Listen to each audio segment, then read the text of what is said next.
What's up, guys? LQ here with the LQ Review. Thank you so much for joining me here at my YouTube channel. This is where I talk about all the geeky, nerdy stuff that I love to talk about. Movies, video games, comic books, TV shows, and right now I'm going to talk about the premiere of Survivor 47. For those who haven't been around my channel long, I'm a huge Survivor fan. I've been watching since 2000, Borneo, Richard Hatch. I've been watching since then. Never miss an episode. Through bad seasons, through good seasons, never missed.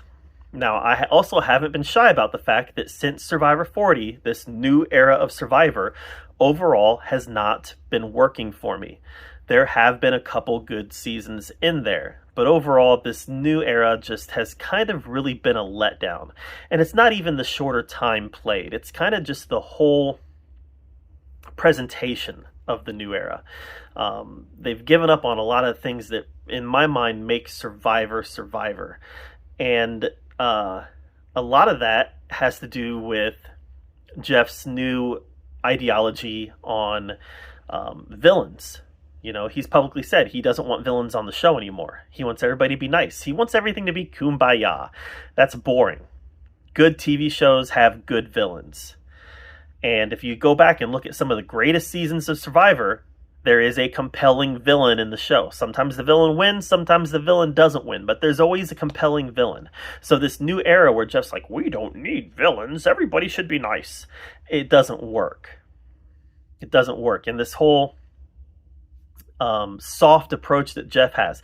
I mean, in this premiere episode, he goes through a whole speech about how it's okay that Andy broke down. Everybody breaks down. No, this is Survivor.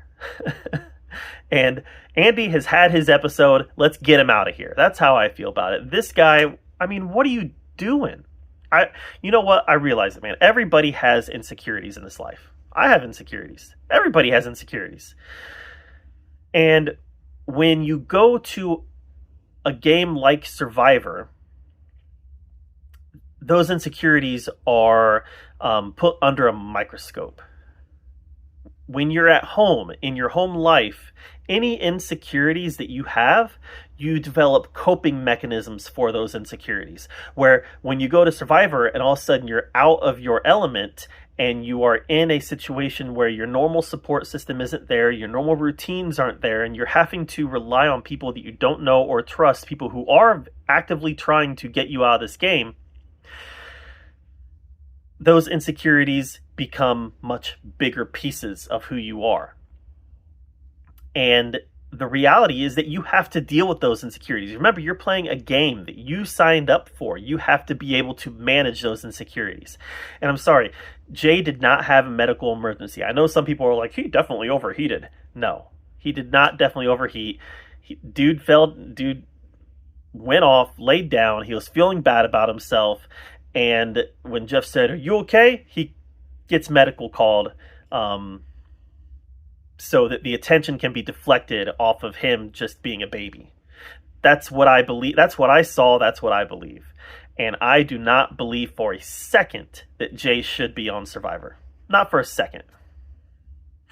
Why do I keep calling him Jay? His name is Andy. Why do I keep calling him Jay? I was calling him Jay to my friends earlier today. Andy, not Jay. I don't know why Jay is in my head, but it is. Like I said, a couple days ago, I was talking to my friends about Survivor, and I kept calling him Jay, and they kept telling me his name is Andy. I know his name is Andy. For some reason, my head tells me his name is Jay. So, Andy, what are you doing, dude? You signed up for Survivor. You signed up for this. Put those insecurities into a bottle them up, and play the game. I don't get it. This new era, the casting has been weak also. And it's things like this, casting people like this, that have been a big problem. So, yeah, John went home, kind of saw that one coming. Writing was on the wall. And Andy gets kept around for his physical strength. Whatever, For me, I would rather they got rid of Andy. But I'm optimistic about this season, though, and I'm optimistic about the season because of the cast. This cast, for whatever reason, feels like an old school cast. Got the same type of characters in there, it's just kind of the same feel.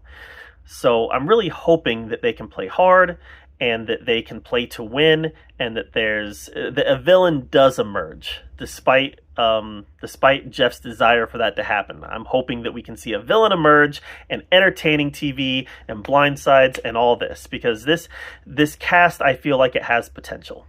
So we'll just see where it goes. First episode in, I thought it was pretty good. Don't care for Andy one bit. Everybody else, I'm kind of waiting. So that's my take on it. What do you think of the first episode? Let me know in the comments below. While you're down there commenting, subscribe to my channel, and look out for my next video where I will be predicting my winner. Every year, I predict a winner after episode 1, and I have that winner in mind, and I'll be doing a video on that shortly. So, all right. Thanks, guys.